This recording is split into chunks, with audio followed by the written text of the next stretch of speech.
Hello po sa lahat, si Mimi po ito. Welcome back sa aking channel. So, ang isi-share ko sa inyo guys, bakit may mga nasiuwian galing dito sa Canada. So, ang Canada ay hindi para sa lahat.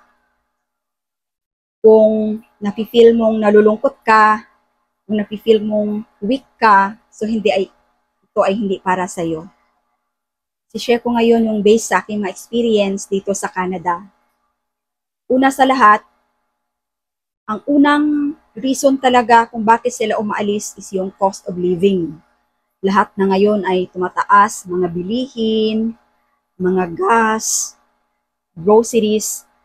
Sa totoo lang, yung sobrang magastos sa amin ngayon ay groceries. Dahil nga, syempre kumakain kami.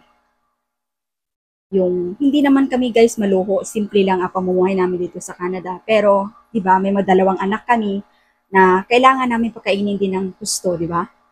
So, kaya nga tayo kumakayod para sa kanila.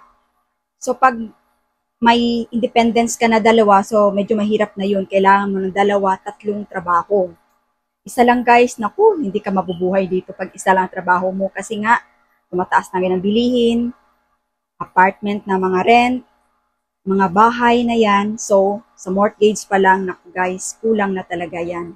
At saka kung may sasakyan ka pa, yung maintenance, yung gas, pag winter o summer, kailangan mong i-change yung tires mo. So, yan nga guys, cost of living. Yung pangalawa, siguro yung papeles ay hindi, alam mo yon. Another reason is yung tax. Grabe guys, sobrang taas ng tax dito. The more na mataas yung income mo, the more yung tax mo. So, sa mga goods naman, it's 15%. Kahit isang items lang yan, kahit isang item lang yan, 15% ang tax niya.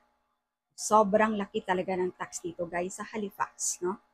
Kaya yung iba lumilipas sa ibang province kasi nga sa tax. Sunod dito guys ay yung mga bills. So, ibig sabihin kung hindi mo na siya ma-cope up, so mahirap, di ba? Mahirap kasi parang nagtatrabaho ka lang para sa mga bills. So, biruin nyo guys, yung credit card dito is yung interest niya ay 19.99%. So, 20% na yan siya. So, kaya nga, kung pwede na mamuhay tayo ng simple, yan ang gagawin natin guys.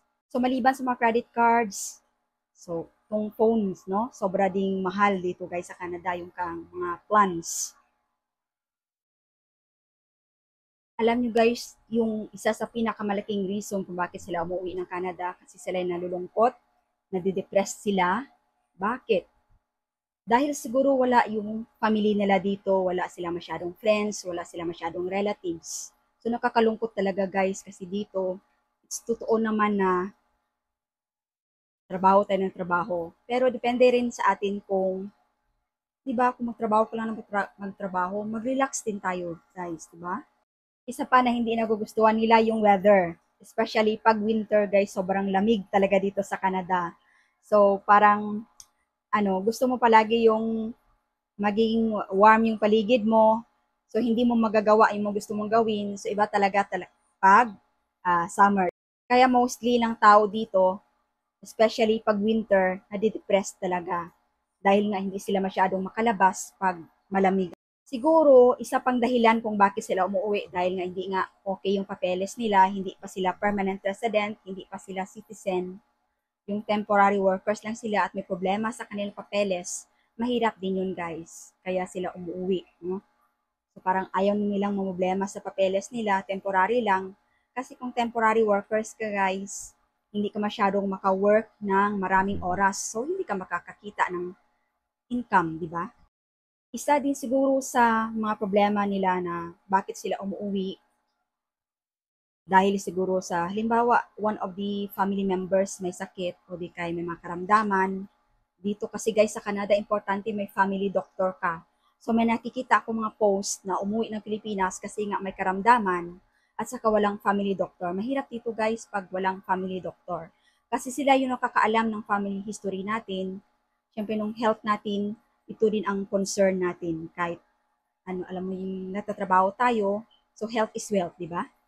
So, ayan lang guys, share ko. So, para sa amin, dream come true pa rin yung makapunta dito sa Canada. Pero sa iba, ah, inaalala na lang nila yung dark side ng Canada. Pero ako, I'm proud na dito sa Canada at saka sisikapin ko na yung opportunity na to, hindi ko i-waste at siguraduhin ko na maganda yung may dudulot nito sa family ko. So, thank you very much guys. Ingat po tayo. Huwag kalimutang mag-subscribe sa aking channel. Bye!